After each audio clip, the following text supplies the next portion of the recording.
everybody, Corey here. So I'm just here to introduce our May wrap-up video. I sat down with Crystal and Ave and we each picked 3 books that we really enjoyed reading during the month of May and discussed them with you. So here is that footage. Hello everybody! Hi. So I think we just heard from in the studio Corey, and now we're on Zoom Corey. And we are each here to talk about a few of the books we read this month. We're each kind of going to go one by one and kind of talk and explain to the others kind of what we read and why we loved it. I don't know about you guys, but a lot of the books I read this month have been like high quality, like really good. Like I didn't have very many duds this month. Nice. Yeah, it's been a successful month. But I'm just going to dive into my first book and then we can, let's just go through it, shall we? The first book that I'm going to talk about is the book that I finished at the very beginning of the month. So it feels like a long time ago because what is time? And I started it in March and then I finished it in April, and that is Ballad of the Whiskey Robber. This is nonfiction. It's a true story of bank heist, ice hockey, Transylvanian pelt smuggling, mood-lighting detectives, and broken hearts. And this was so much fun. But basically it's about this man who grew up in Transylvania and had like a really kind of, he was a little criminal. Like he was always getting into trouble and he was going to jail, but he basically crossed the border into Hungary and then managed to find citizenship there, and he joined a professional ice hockey team as a goalie, even though he like could not play hockey, but he just managed to be on this professional team and was like, he was also like the janitor of the arena and like didn't make any money, so he decided he was going to start robbing banks. And he did so with great success, to the point where I think he robbed like dozens of banks, and the police just couldn't catch him, and he was like considered this like gentleman robber because he never hurt anybody or anything, but he would just like, be like, just give me the money, and bank people who work at the banks, he was very nice. Like it was like, and the book, so he does end up going, the book starts with him escaping from jail, and he does end up going back to jail at the end. But what I loved reading this book is I read it as a buddy read with my friend, and I told her it was nonfiction, but like I finished it a bit before her, and I was like, I just looked up what this guy is doing now, and she's like, wait, he's real? like, oh my god. She's like, I can't believe like this stuff actually happened. But I looked up what this guy is doing now because it's all took case back in like the late 80s and early 90s, and he's actually a pottery maker in Hungary. Like he makes and sells he has like a Facebook page. But he's just like this national figure in Hungary that like, but it's hilarious, it's weird, and I just love that this man is now, he's just, he did his time, he's moved on. He's just happy and making pottery.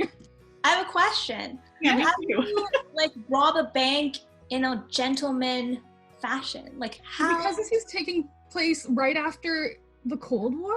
Like okay. They didn't have like security systems, or like they didn't even really have vaults for a while. Like there was no cameras because and that started happening more in the into the mid 90s and later 90s. And at that point he had figured out, and he was also just very, very smart. Like he had like a book that he staked out like every single possible bank that he could rob, and had like intricate details of if there were security guards, which doors he could go in and out of, and like he was just like really smart. But does he have a gun? Like is he like he at first he didn't have a gun, and then he started carrying a fake gun, and then he started carrying a real gun, but he never ever shot anyone. Oh. Yeah. Okay. So they tried to accuse him of trying to hurt somebody because he did fire a gun once just to scare people, but it never hit anybody. But yeah, it was so entertaining. If you're looking for some nonfiction, it's super out there, but yeah, it's because he's not a good person by any means, but he's also this like very intriguing. Mm-hmm. So anyway, that was my first one, and I've been meaning to read it for 5 or 6 years, and I'm super glad I finally did. My question is, are there like any of his notes within the text, like from his book of breaking down robberies and stakeouts and stuff? There is like a few, let's see. Not even, Yeah, not really, but like will occasionally like try to explain things Oh, in neat. weird ways. And like there's pictures in the middle, which is fun. And that was in the 90s? I think he ended up going to jail in like 2005. And then he got out of jail like I think in like 2012 or something. But yeah, it's great. Like Wild West kind of stuff, but like yeah, totally. now. Well, because like that in that part of the world during that time, you know, the Cold War had just happened. You know, things weren't like they weren't in North America at that time. Hey, what's your first one? So my first book that I read this month is Gargantis, which is the sequel to Malamander, which was an OwlCrate Junior book pick in last September. And it actually comes out today, which this video probably won't go up for another few days. So it comes out in the US today, May 26th. But it's like, it was very good. Like usually I'm like kind of scared of sequels because I'm like, oh, it's not gonna be as good as the first one, but it was just as good. Thomas Taylor, he doesn't, like the author, he didn't really like continue like the monster. Like so in the first book, Malamander, there's a creature called a Malamander. And that's kind of what the book kind of centers on. But the second book, Gargantis, it's like a whole new like legend. He really builds upon the world. It's like it's set in like a little like shanty sea town. So he like builds on that. He builds on like the local fishermen's folk tales. And it was really good. There was like some new characters introduced, and yeah, I really enjoyed it. I read it in like 2 days. It was awesome. Is this going to be a longer series? I think there's a plan for one more book. But yeah, I don't know how many books there are like in total, but right now I think there's one more book that's going to come out. But yeah, this is the second book. And it was really good. The illustrations were fantastic. As always, that was one of my favorite parts in the first book, the beautiful like illustrations. And this one did not disappoint. So yeah, that was my exciting. Cool. Malamander's one that I really want to read because I know it's an unpopular opinion, but I don't like the cover of Malamander. Yeah, right. I remember that. You don't like the book. Which should not be a reason I don't read a book. The UK covers are really cute. Like they're of like the characters, and like it's more about like of Herbert and Violet, and yeah, that's kind of what the cover represents in the UK. But yeah, very. I'll just have to get that edition. Yeah. I think they're like sprayed edges and stuff too. Like they're like as most UK books are, they're just like beautiful. So yeah. Yeah. Awesome. Crystal, what's your first? My first one up, if we could see this, is Who Censored Roger Rabbit by Gary K. Wolfe. I think once upon a time I knew the movie was based upon a book, but I forgot, and then I rediscovered that little tidbit of information recently, and it was available on Scribd, so I was like, no time like the present. I'm not really doing anything else. Very different from the movie Who Framed Roger Rabbit, but so good. Like it had everything I love about film noir and like that era of like, it's weird, like that era of Hollywood cinema, except it was written in the 80s. But it's still a blend of like toons living in the real world. But it seems like, as opposed to the movie, the toons are from like comic strips, not necessarily from like animated shorts and series and stuff like that. And I just really loved, like it took place in LA, and a lot of the characters are the same. I mean, we have Eddie Valiant, we have Roger Rabbit, we have Jessica. Baby Herman makes a cameo at the beginning, but it's so dark and different, and it's not for children. Right. And what I found interesting is, like, in the movie, obviously the cartoon characters are just talking like they're people, except they just happen to be toons. But in this, the way that the cartoon characters are written, it's almost like they speak through speech bubbles.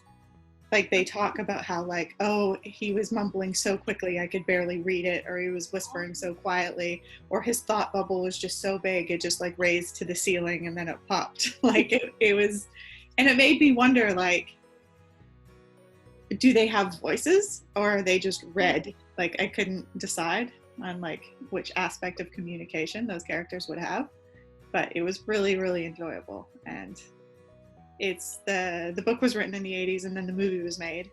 And then after the movie, there are 2 sequels of the books. So there's like a couple more, but I think I might just leave it here. I was pretty much just sold on how amazing the audiobook cover is. Mm-hmm. Like the artwork is just, and it took place in LA, and I feel like the whole tone and mood of the story, I don't feel like the sun shined at all. I just feel like it was just this monochromatic world that I was like existing in while I was listening to it. Wow. It's very good, and the audiobook was well done. I highly recommend it. I had no idea that Roger Rabbit didn't come from like a movie or something. Yeah, like it's weird. But yeah, it was great. So my next one is Moon of the Crusted Snow by Waubgeshig Rice. This was an entirely surprising read for me that I picked up honestly just on a whim because the audiobook was available for me from my library. And it was fantastic. I don't know if either of you have read The Marrow Thieves. I have. Yeah, if you like that, this is, I think you would like, it's different, but it has like that very dark vibe to it.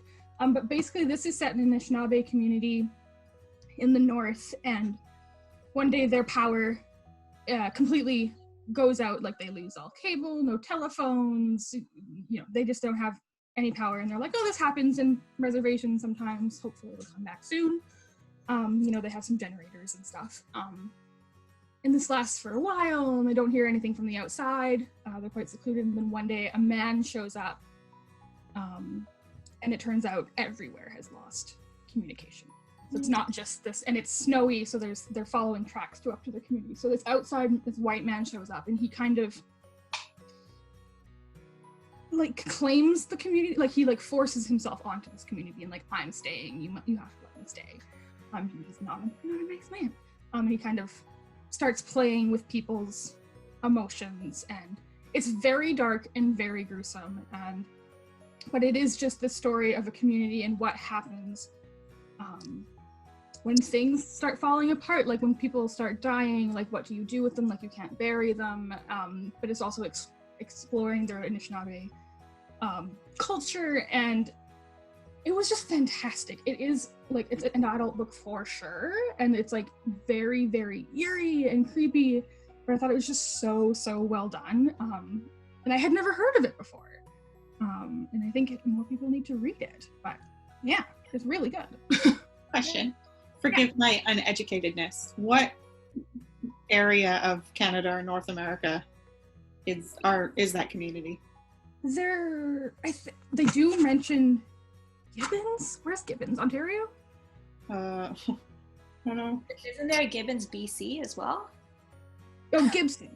Gibson. Oh, Gibson, like over there. Gibson.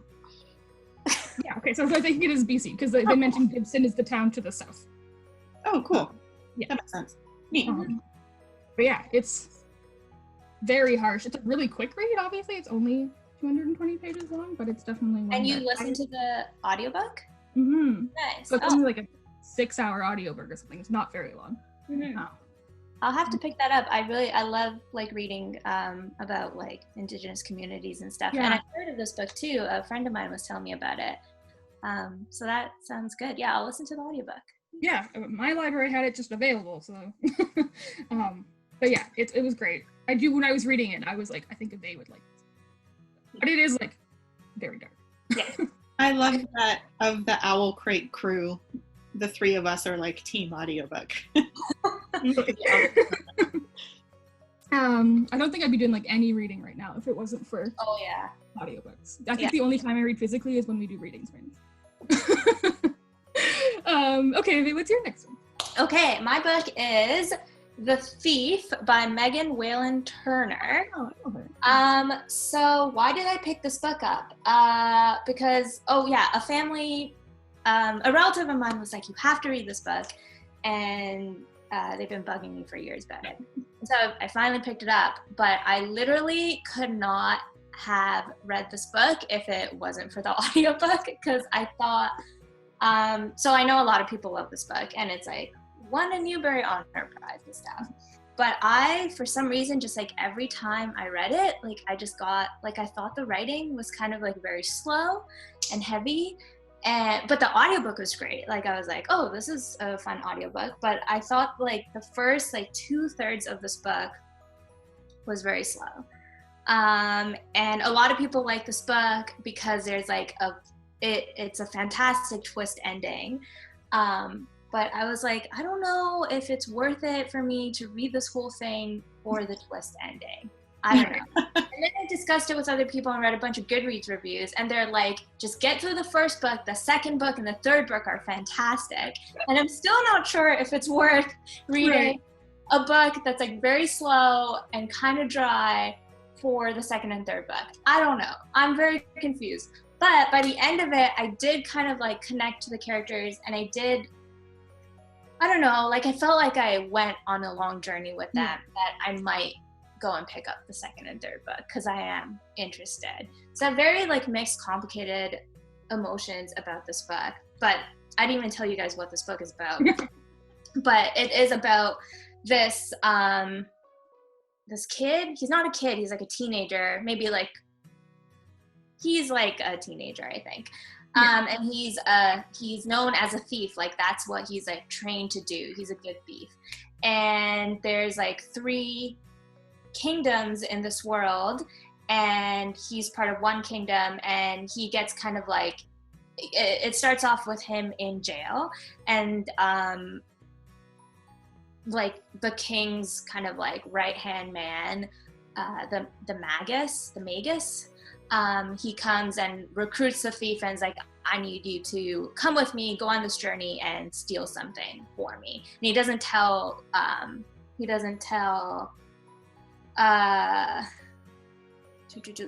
Jen, the main character's name, what this object is. So the first like 2/3 of this book is Jen and his crew kind of like walking to this other area, this other part of the land, and they're gonna steal this mysterious thing. But yeah, I don't know, I guess like the journey to this location where they had to steal it was just like it's kind of boring. Like there was a lot of like sleeping and like a lot of descriptions of what they ate 3 times a day.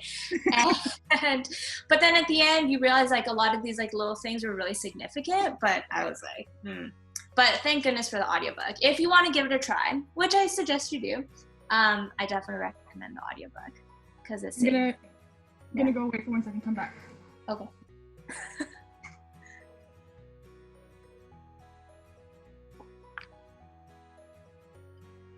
This doesn't have to be part of it, but it sounds like a reading about hobbits. It's like just checking in with Merry, Pippin in the trees, and then we're good. Like, even that was a lot more interesting. Like the description at the beginning of The Hobbit and like the Lord of the Rings, where they're just walking and going on their journey, is like really interesting because J.R.R. Tolkien just like writes about the world in like such a beautiful, descriptive way.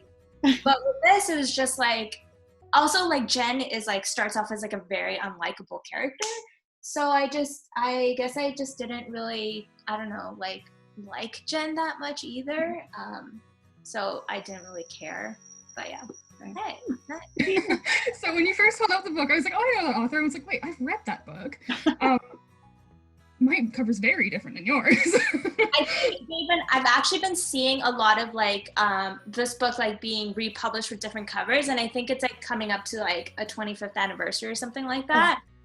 Like there's like a beautiful cover that came out this year with like the setting and stuff, but this is just a library book that's just a very old, dated.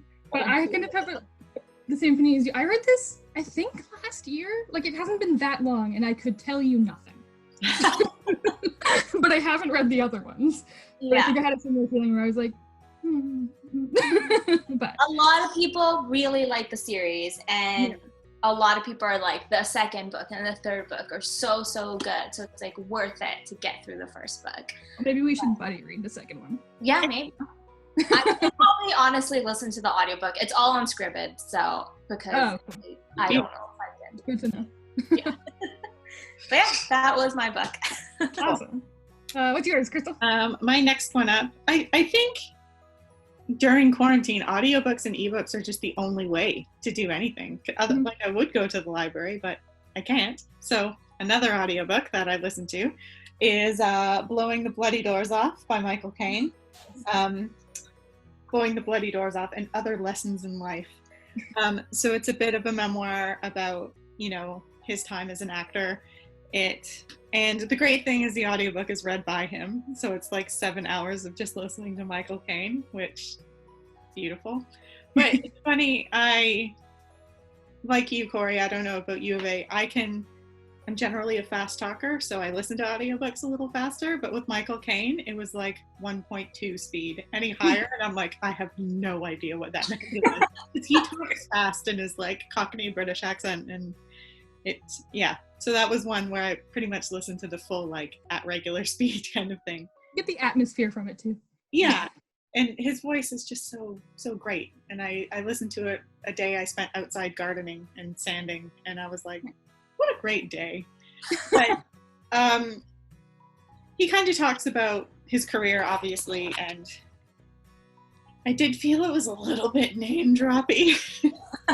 Like, oh, just having lunch with Laurence Olivier, or like blah blah blah blah blah.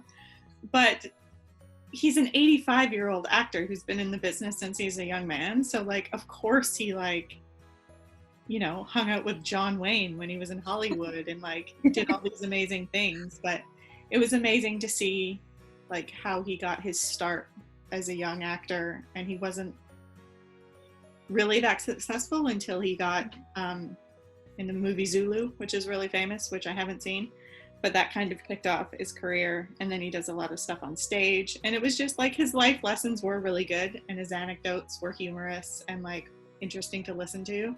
But it was very, very name droppy, but still worth a listen if you're a fan of like his work. And I think basically the whole time I was listening to the book, I had IMDb open. I'm like, oh yeah, he was in that. Oh, I should watch that. Oh, right. And it wasn't, like, I did really like it, and I do recommend it to people, and I'd probably listen to it again or flip through it if I had the actual book. But the one thing that was a bit disorientating was it's not chronological through his work. It's like he's talking about these lessons and then picking from different times that he worked on things. So I'm like, oh, you're talking about that, but then you're talking about 2006. I'm like, where, what? So that's why IMDb helped a little bit to keep things like straight, but it was very enjoyable. And yeah, I'm glad I just randomly was like, that's what I love about Scribd. I feel like you're in a bookstore. You're like, oh, that sounds interesting, and play. So yeah, that's kind of what I do with my library. I just sort by titles that are available now. Yeah. Like, all right, that's what I'll pick.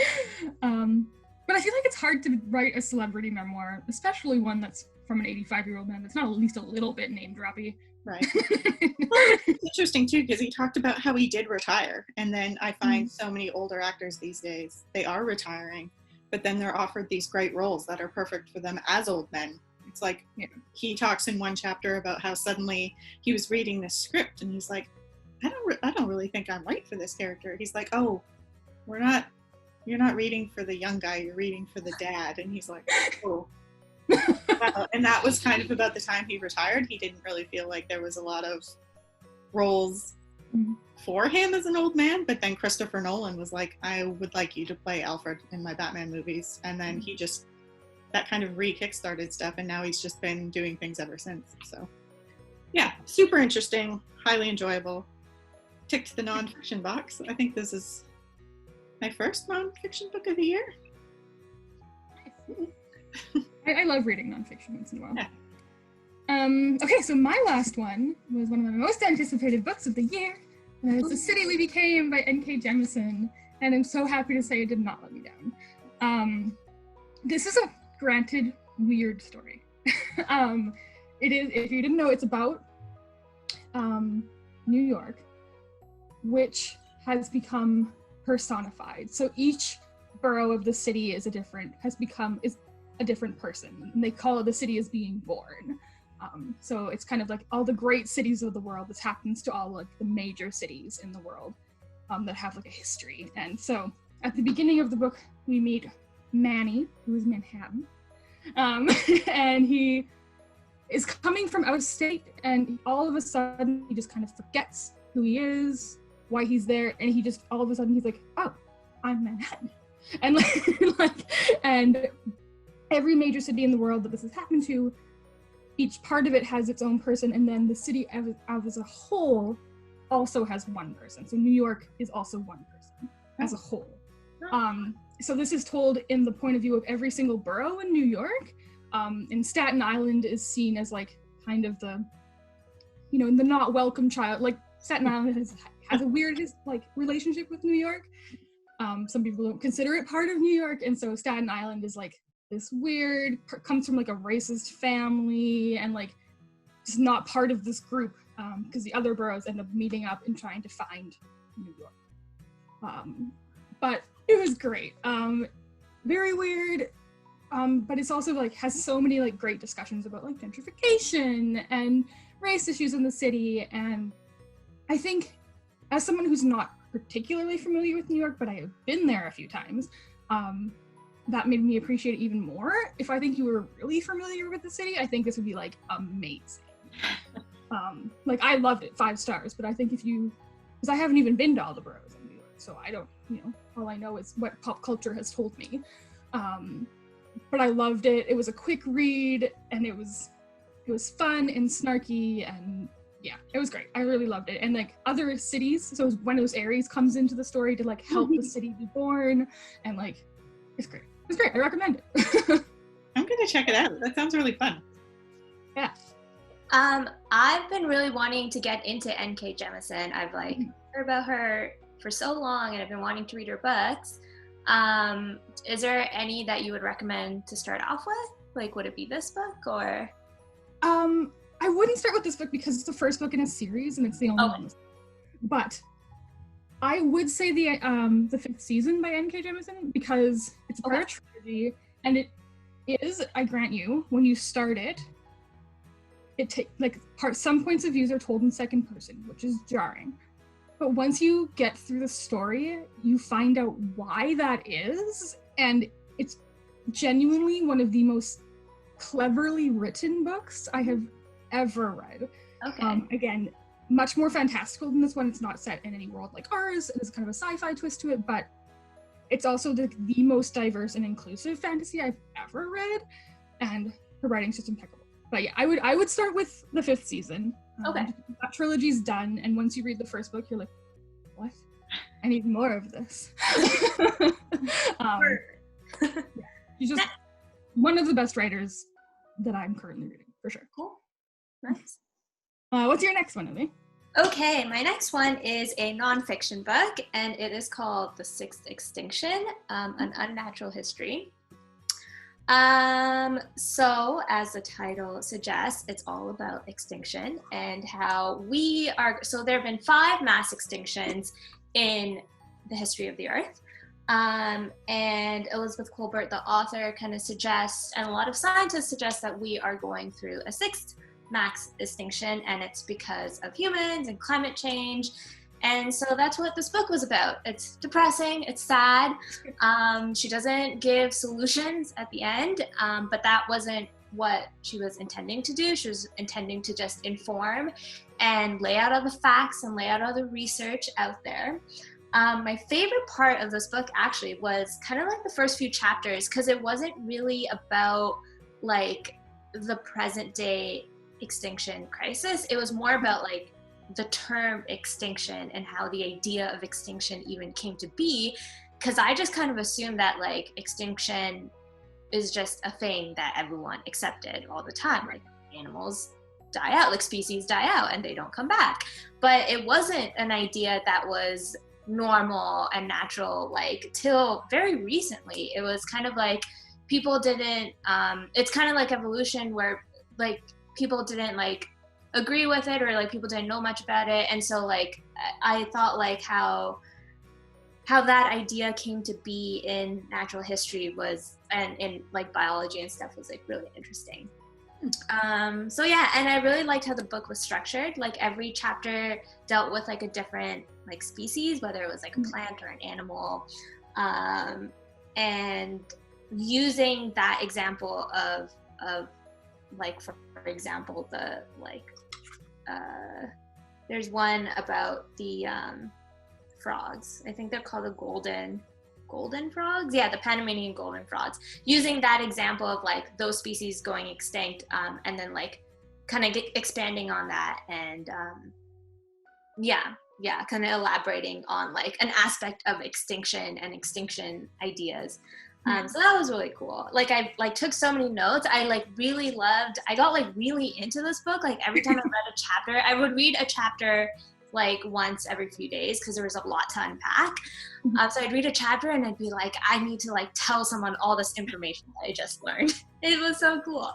I thought it was really well written. And if you're interested in climate change or natural history or just like what's going on with like a human-animal relationship and human-plant relationship currently, I would really recommend this. It also won a Pulitzer, and a Pulitzer Prize-winning book has never let me down so far. So, Research.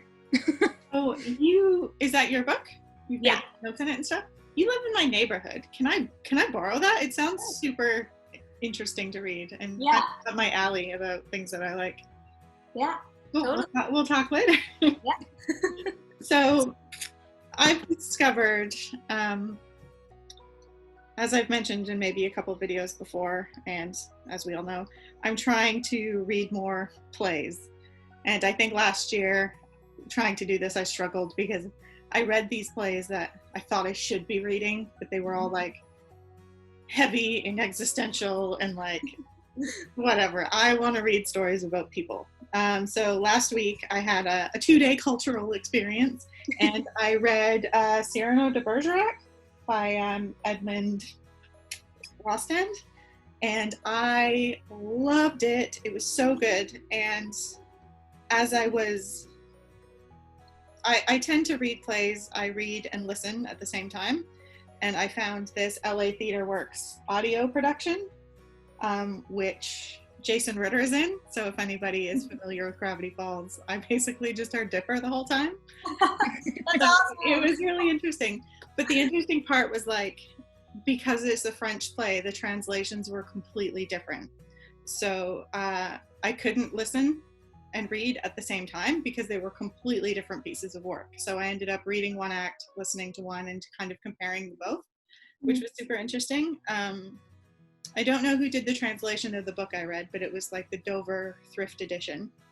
But the LA Theater Works production was translated and adapted by Anthony Burgess, who did A Clockwork Orange. And I was like, wow, that's super interesting.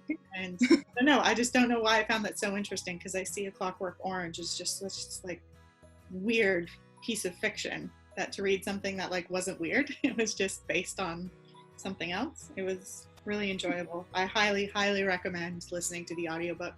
I don't think you need to have read the play to enjoy it and get everything.